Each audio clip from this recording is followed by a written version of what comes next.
Well, thank you very much. It's an honor to have President Zelenskyy of Ukraine, and we've been dealing with each other for a long time and very well. We had a little negotiation spat, but that worked out great. I think for both countries. I think for the world, actually, beyond both countries. And we have something that is a very fair deal, and we look forward to getting in and digging and working and getting some of the rare earth, but it means we're going to be inside, and it's a big commitment from the United States, and we appreciate working with you very much, and we will continue to do that. We have had some very good discussions with Russia. I spoke with President Putin, and we're going to try and bring this to a close. It's something that you want and that he wants. We have to negotiate a deal, but we've started the confines of a deal, and I think something can happen. The big thing is the number of soldiers, mostly at this point, but soldiers being killed. You're losing thousands of soldiers. On both sides, we're losing a lot of soldiers, and we want to see it stop, and we want to see the money get put to different kinds of use, like rebuilding, and we're going to be working very hard, but we've had a lot of very good conversations. I will say until we came along, the Biden administration didn't speak to Russia whatsoever. They didn't speak to anybody. They just allowed this to continue. And I will say that, I'll say in front of you, you've heard me say it 1,000 times, if I were president, this war would have never happened. We would have had a deal negotiated for you without having to go through what you've gone through. But your soldiers have been unbelievably brave. We've given them great equipment, but somebody has to use the equipment. They've been unbelievably brave, and we give them great credit. This was supposed to be over very quickly, and here we are 3 years later.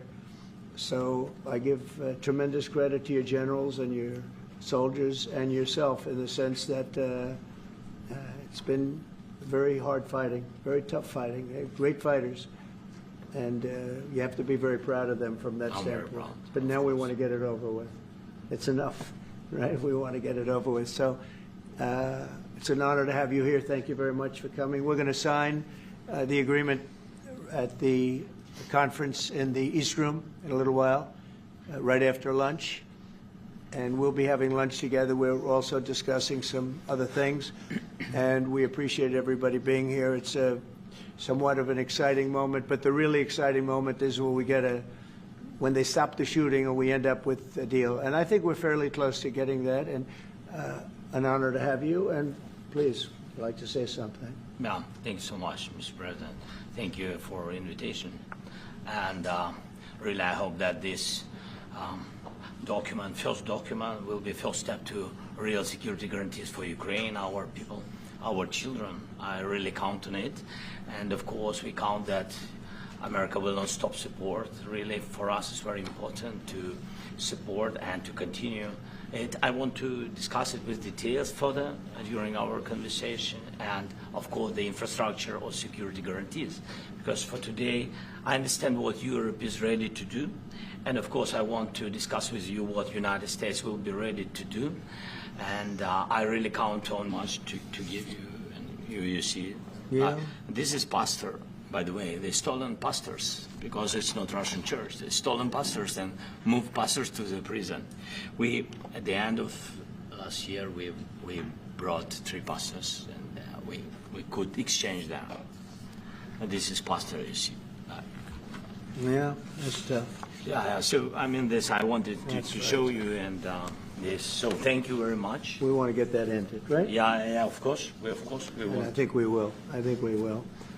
And we have to, of course. Do you have any questions, please? Will you continue to ask you about the President? Thank you, Mr. President. How much money is the U.S. going to put into the fund that is being created today, and how does this provide long-term security for Ukraine? Well, we don't know exactly how much, because we're going to be putting some money in a fund that we're going to get from the raw earth that we're going to be taking and sharing in terms of revenue. So it's going to be a lot of money will be made from the sale and from the use of raw earth. And as you know, our country doesn't have much raw earth. We have a lot of oil and gas, but we don't have a lot of the raw earth. And what we do have is protected by the environmentalists but that could be unprotected. But still, it's not very much. They have among the best in the world in terms of RORs. So we're going to be using that, using it for all of the things we do, including AI and including weapons and the military, and it's really going to very much satisfy our needs. So it's something that just worked out really well. We have a lot of oil and we have a lot of gas, we have a lot, but we don't have it fairly. Biden didn't do that. He didn't know what the hell he was doing. This should have never happened. This should have never started.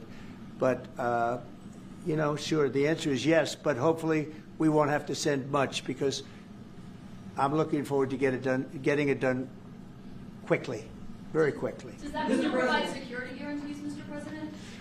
I don't want to talk about security yet, because I want to get the deal done. You know, you fall into the same trap like everybody else. A million times you say it over and over. I want to get the deal done. Security is so easy. That's about 2% of the problem. I'm not worried about security. I'm worried about getting the deal done. The security is the easy part. Security is very nice. Everybody stopped shooting. And now will Europe put people there? I know France is going to. I know the UK is going to. I know other countries are going to, and they happen to be right next door. We haven't committed, but we could conceivably. You know, we have security in a different form. We'll have workers there digging, taking the raw earth so that we can create a lot of great product in this country. So in that sense, you have something, but we haven't determined that yet. I will say, in speaking to France and in speaking to, and they were here, as you know, last week and just the other day, they have committed to a lot of security. I don't think you're going to need much security. I think once this deal gets done, it's over. Russia's not going to want to go back, and nobody's going to want to go back.